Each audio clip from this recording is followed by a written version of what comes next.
तो भाई काफी दिनों से एंड्रॉइड 12 को लेकर अंडर डेवलपर प्रीव्यू की टेस्टिंग चली थी, लेकिन फाइनली गूगल ने ऑफिशियली तरीके से एंड्रॉइड 12 को लॉन्च कर दिया है। साथ ही ऑफिशियली टीजर वगैरह भी रिलीज कर दिए, जिसके बाद हमें पता चल चुका है कि रियली एंड्रॉइड 12 के साथ काफी सारे चेंजेस एंड फीचर्स हमें देखने को मिलने वाले और पूरी की पूरी यूआई यहाँ पे रीडिफाइंड कर दी गई है। इसके अलावा गूगल ने इसे इंट्रोड्यूस किया है मटेरियल यू के नेम से, और एंड्रॉइड 12 के अंदर हमें ऐसा फर्स्ट टाइम देखने को मिलेगा जहाँ पे काफ़ी सारे फीचर्स के साथ साथ काफ़ी सारे चेंजेस देखने को मिलने वाले हैं। आई मीन पूरी की पूरी इंटरफेस यहाँ पे चेंज हो चुकी है। इसके अलावा प्राइवेसी को लेकर एक और यहाँ पे स्टेप लिया गया है, जिसके ऊपर भी आज हम लोग बात करने वाले हैं। बट उससे पहले आपसे एक छोटी सी रिक्वेस्ट है, मैंने इस वीडियो के अंदर 500 लाइक का टारगेट रखा है। मुझे पता है मेरी प्यारी सी फैमिली इस लाइक टारगेट को कंप्लीट कर सकती है, सो फटाफट से लाइक करो और चलिए फटाफट से वीडियो को स्टार्ट करते हैं। सबसे पहले यहाँ पे हम लोग फीचर्स और चेंजेस के ऊपर बात करने वाले हैं। उसके बाद हम लोग रिलीज डेट और बीटा 1 के लिए सिलेक्टेड डिवाइसेस के ऊपर बात करेंगे।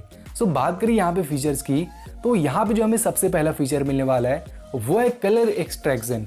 अब ये फीचर कैसे वर्क करता है, मान लो आप अपने स्मार्टफोन के अंदर कोई भी एक वॉलपेपर को सेट किया अपने होम स्क्रीन के अंदर, उस वॉलपेपर को आपकी सिस्टम जो है वो एक्सट्रैक्ट करेगा और उस वॉलपेपर के अकॉर्डिंग आपकी जो सिस्टम है वो पूरी तरीके से चेंज हो जाएगी, चाहे वो सेटिंग हो या फिर नोटिफिकेशन पैनल हो। आई मीन सिस्टम के जितने भी इंटरफेस है वो पूरी तरीके से उस वॉलपेपर की तरह ही चेंज हो जाएगी। मान लो कि उसके अकॉर्डिंग आपकी जो सिस्टम है वो ढल जाएगी। अब ऐसा नहीं कि आपके उस वॉलपेपर के अंदर कोई सुपर हीरो बना हुआ है तो उस सुपर हीरो के अकॉर्डिंग आपकी जो सिस्टम है वो देखने को मिलेगी। ऐसा कुछ भी नहीं होगा।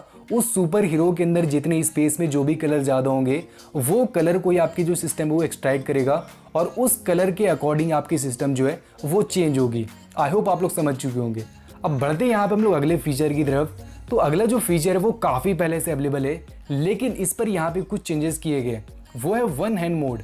पहले आप लोग वन हैंड मोड को इनेबल करने के लिए चाहो तो आप लोग अपने नोटिफिकेशन पैनल को स्क्रॉल करके वन हैंड मोड को इनेबल कर देते या फिर सेटिंग के अंदर जाकर, लेकिन अब इस पर चेंजेस किया गया और इसका नेम भी यहाँ पे चेंज कर दिया गया।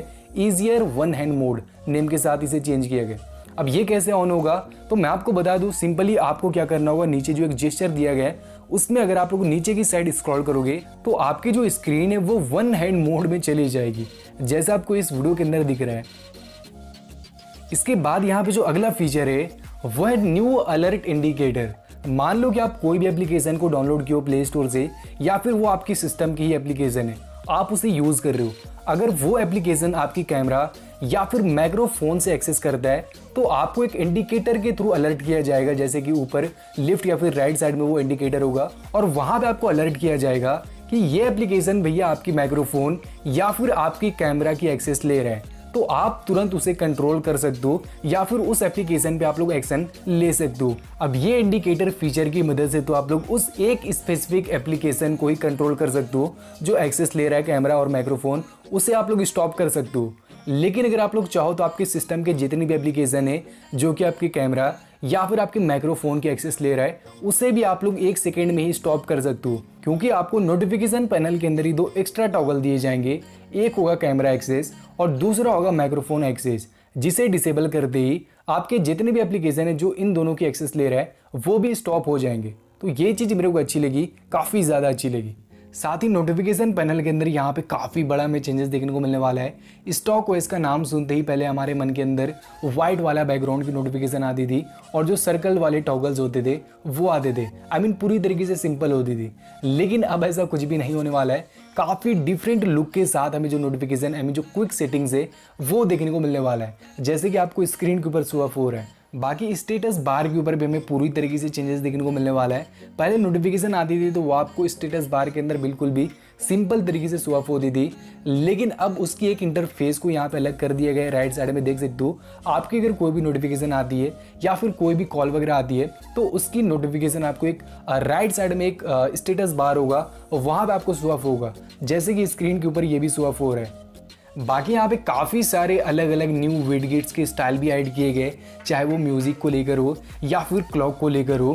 काफ़ी सारे यहाँ पे नए नए ऐड किए गए जिसे आप लोग खुद से ही कस्टमाइज कर सकते हो, तो ये चीज़ भी अच्छी लगी।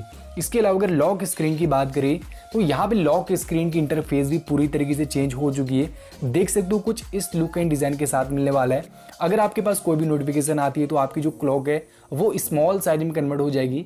जैसे आप उस नोटिफिकेशन को स्क्रॉल कर दो तो आपकी जो क्लॉक की साइज है वो फिर से लार्ज साइज में आ जाएगी। साथ ही यहाँ पे एनिमेशंस को लेकर भी काफ़ी बड़ा यहाँ पे हमें चेंजेस देखने को मिला है। आई मीन जितने भी एनिमेशंस थे वो पूरी तरीके से यहाँ पे चेंज हो चुकी है, चाहे वो लॉक स्क्रीन इंटरफेस की हो या फिर होम स्क्रीन इंटरफेस की हो या फिर सेटिंग की इंटरफेस की हो, पूरी तरीके से एनिमेशंस यहाँ पे चेंज हो चुकी है। साथ ही यहाँ पे पासकोड वाली इंटरफेस को भी यहाँ पे पूरी तरीके से चेंज हो चुका है। अब यहाँ पे आपको थोड़ी सी iOS की फिलअप मिलने वाली है इस Android 12 अपडेट के साथ। इसके अलावा कैलकुलेटर वाले इंटरफेस के अंदर भी एक आपको एडजस्टमेंट वाली फीचर का सपोर्ट दिया गया है, जिसे आप लोग कैलकुलेटर वाले इंटरफेस पे भी एडजस्टमेंट कर सकते हो, जैसे आपको वीडियो के ऊपर शो अप हो रहा है। बाकी यहाँ पे वॉल्यूम बटन के इंटरफेस के साथ साथ कॉलिंग इंटरफेस और कीबोर्ड वाली इंटरफेस के ऊपर भी हमें चेंजेस देखने को मिलने वाला है। आई मीन पूरी तरीके से इन सभी चीज़ों को यहाँ पे चेंज कर दिया गया है, रीडिफाइंड कर दिया गया है एक न्यू यूआई के साथ। अब इसके साथ यहाँ पे एक और प्राइवेसी से रिलेटेड हमें एक इंपॉर्टेंट फीचर भी दे रखा है, जो कि प्राइवेसी डैशबोर्ड। अब ये फीचर कैसे वर्क करता है मैं आपको समझा देता हूँ। जैसे आप लोग डिजिटल वेलबींग यूज किए कि आप वहाँ पे पता कर सकते हो कि कौन एप्लीकेशन कितनी देर तक बैकग्राउंड पे रन कर रहा है, कितना बैटरी यूज़ किया है, आपकी स्क्रीन कितना टाइम ऑफ हुई है ऑन हुई है, वो सभी चीज़ आप लोग उस चीज़ से पता कर सकते थे। लेकिन अब यहाँ पे प्राइवेसी डैशबोर्ड के थ्रू आप लोग ये पता कर सकते हो कि कोई भी एप्लीकेशन, चाहे वो सिस्टम की हो या फिर थर्ड पार्टी एप्लीकेशन क्यों ना हो, वो एप्लीकेशन आपके सिस्टम के, चाहे वो कैमरा की एक्सेस या फिर लोकेशन या फिर कोई अदर चीज़ की एक्सेस कब और कितने टाइम तक ले रखा था और कब कब लेता है। आई मीन जितने भी डिटेल्स है वो आप लोग प्राइवेसी से रिलेटेड यहाँ पे पता कर सकते हो कि कौन एप्लीकेशन कब एक्सेस ले रहा है, कब नहीं ले रहा है, कितने देर तक ले रहा है, सभी चीज़ आप लोग पता कर सकते हो। जैसे डिजिटल वेलबींग के थ्रू आप लोग पता करते थे कि कौन एप्लीकेशन आपके बैकग्राउंड में कितना रन कर रहा था, कितना बैटरी यूज किया, आपकी स्क्रीन कितना टाइम ऑफ हुई, कितना टाइम ऑन हुई, सभी कुछ पता कर सकते हो और उसे यहाँ पे सिंपली आप लोग मैनेज भी कर सकते हो।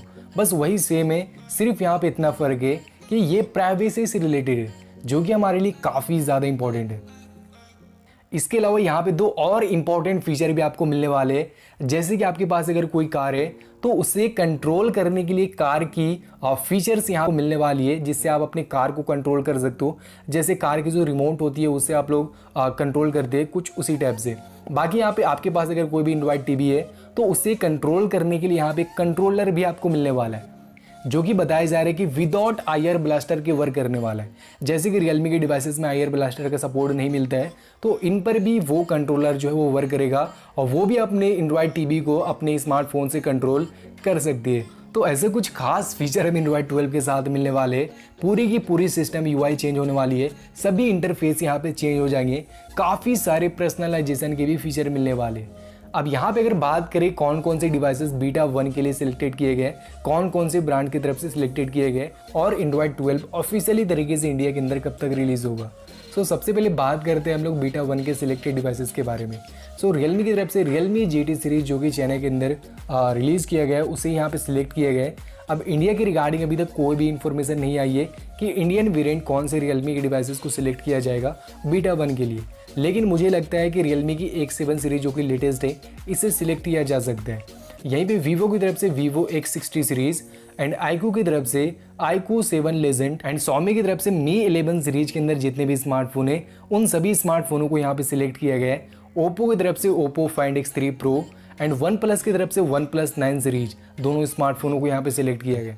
तो ये कुछ ब्रांड की तरफ से यहाँ पे इन सभी स्मार्टफोनों को सिलेक्ट किया गया है। अब बात करें यहाँ पे एंड्रॉयड 12 की ऑफिशियली रिलीज डेट की, तो देखो मैं आपको बता दूं कि अभी 3 बीटा स्टेज जो है वो चलने वाले, बीटा 1, बीटा 2 एंड बीटा 3, जो कि चलने वाले मई, जून एंड जुलाई तक।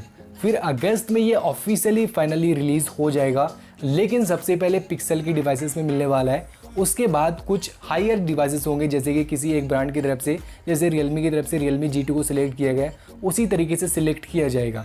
उसके बाद फिर मुझे लगता है कि नवंबर और अक्टूबर या फिर दिसंबर से स्टार्ट होने वाले सभी नॉर्मल डिवाइसेस को लेकर, और सभी ब्रांड अपने अपने टाइमलाइंस भी रिलीज़ करेंगे कि कौन सी डिवाइस को कब मिलेगा, किस डेट के साथ मिलेगा, जो कि आगे मैं आपको इन्फॉर्म कर दूंगा। अब देखते हैं आगे इन फ्यूचर क्या होता है, जो भी होगा मैं आपसे शेयर कर दूंगा। फिलहाल आपको एंड्रॉयड 12 की फीचर कैसी लगी आप लोग मुझे कमेंट करके बता सकते हो। फिलहाल तब तक के लिए चलता हूँ, मिलते किसी अगले वीडियो के साथ। Bye bye, take care.